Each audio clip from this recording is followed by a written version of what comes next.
Hello, ladies and gentlemen, welcome back to another Let's Play with me, Sonic Yoda and Titanscreed! And we're playing Ristar, or Ristar as some people pronounce it, but they're wrong. Oh, I've always called it Ristar. Fair enough. So...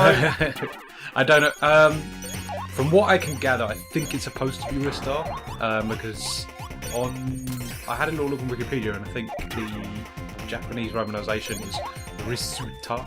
Right. Yeah, which you wouldn't pronounce twice. But yeah, just to be awkward, I'm going to say that I'm right. But anyway, yeah, this is one of my favourite platforms of all time. I've only played this to the first level, and I think I got to a part where I got so confused that I turned it off the frustration. So I've not really played a lot of this. Okay. All I know is that it was at one point considered to be a mascot. Yeah, I think a lot of people kind of assumed there was a Sonic connection. They're very sort of mascot-y characters, I suppose. They do look quite similar in character design.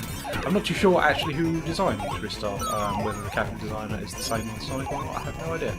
But regardless, they are two separate entities.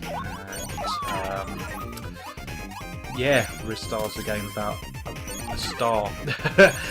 Starman! Yeah.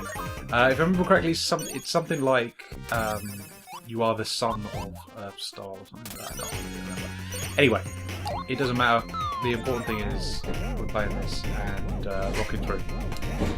So yeah, I think I'm going to find the first bonus stage. Yes, there we are.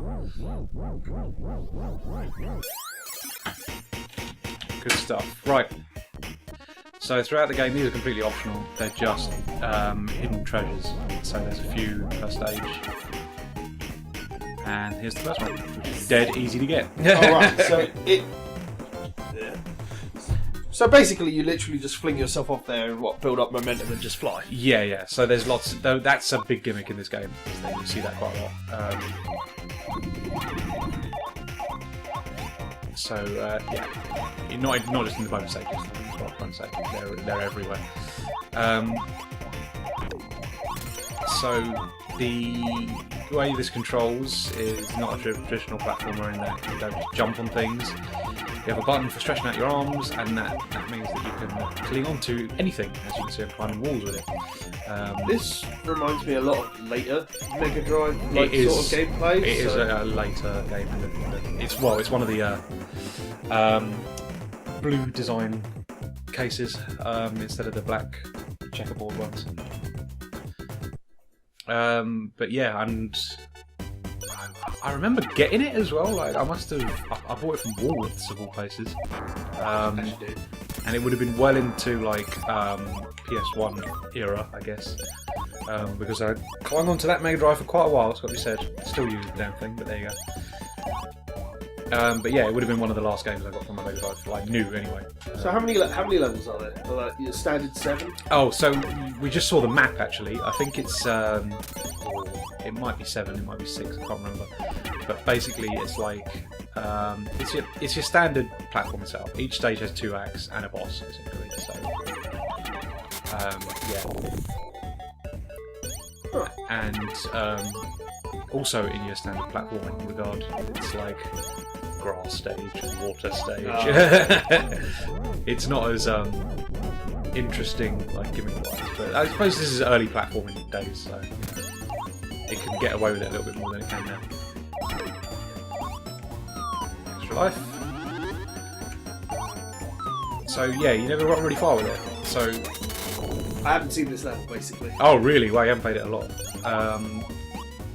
Surprised actually, because like it's on a lot of those Mega Drive collections and stuff. That snake boss thing threw me off. Oh right, okay. Yeah, you basically just have to smack it in the head or the bit on the tail. I thought there was a lot more to it, basically, and it frustrated me so much. Something really satisfying about nutting things in the head whilst like holding on to them. So yes.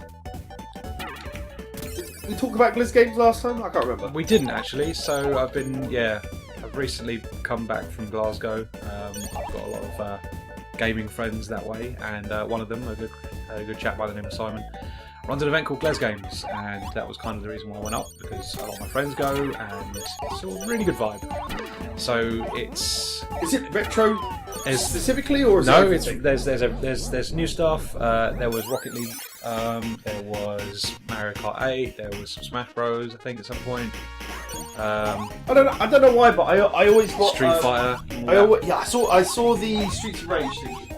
Yeah. I played. So that was the first game I actually played at the event. I got there, went up to the retro bit, sat down with Streets of Rage, and some bloke came over and played with me, and we completed the whole thing.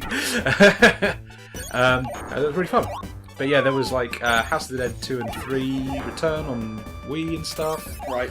It was just lots of different bits and pieces, and there was tournaments. There was definitely a Mario Kart tournament. There was a Nidhogg tournament, which I entered. Nidhogg? Yeah, I do like me some Nidhogg. There was a... people were playing Rare Replay as well, if I remember correctly. That was kicking around. Okay. Yeah, it was just a nice event. So it's very casual. There are like competitions if you want to enter tournaments. The tournaments are open to everybody. Like I think, if I remember correctly, the guy that won the Street Fighter one had basically played Street Fighter maybe once or twice prior to the event. So yeah, it was just one of those things. It was nice and casual. But yeah, good vibe. Lots of good friends up that way. If I get higher up at the screen before I leave it, you get a higher bonus. So it's 1, 2, 3, 4, 5, 6, 7. There you go. Rebo is coming. And a final boss stage. Yeah. So yeah, everything is designed around smacking it in the face. So Right. you basically the way the bosses work is that they'll just. So he's now possessed by that thing at the back. Knock him off, smack that thing. That's how you damage him. But it's very difficult to grab him from up there. Oh, there we go. So that's the way most of the bosses are designed. Is that they'll have moments where they're away from you, where you can't actually attack them, and then they'll move closer. Get down here. He's getting down slowly. There we go. Done. That was the first boss. Boo, boo, boo. Cool. So yeah, first stage done. Hopefully we should blast through this with some decent speed. But yeah, like I say, I played this a lot, so that should help things. But yeah, no. This was really fun, and we also met up with some Sonic friends of ours. Yes. Retrix and JJ and Connie on Sunday. That was really lovely to see them on home turf. I mean, how often do the Gles Games stuff happen? I mean, It's I think it's bi-monthly, so every 2 months. it's quite a lot. Yeah, it's quite frequent. I've been to 2 of them. I missed the one in between, basically. Just because, it's the expense of going to Scotland every time.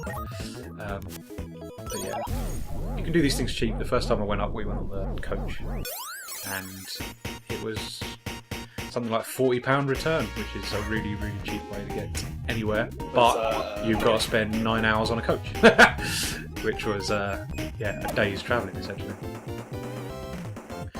Another bonus item. These are completely inconsequential. They just give you bonuses and bragging rights, essentially. There's no actual... There's not like a better ending if you get all the stuff or anything like that. It's just... They're there for completion's sake, I suppose. Killed the fish, even though they were technically dying anyway. It's a pretty game. I don't like that darkness, though. Yeah, that gets a bit annoying, it's got to be said. It's actually one of the few water stages that doesn't feel too bad, actually. The swimming's nice and fast. It does look like an atypical water stage, though. Yeah. Most of the stages do look pretty atypical platformer. But it's no bad thing, because it's got an interesting mechanic of its own with the arms and headbutting. Yeah, no, obviously, yeah. And it plays really nice. It's dated quite well, actually. I like the way the background changes under the water. Yeah, That's it's cool. being filtered through the water itself. That's just fun. Oh dear. I better not get hit again. Like that. I knew it was going to happen. Those bloody eels are really difficult to get past.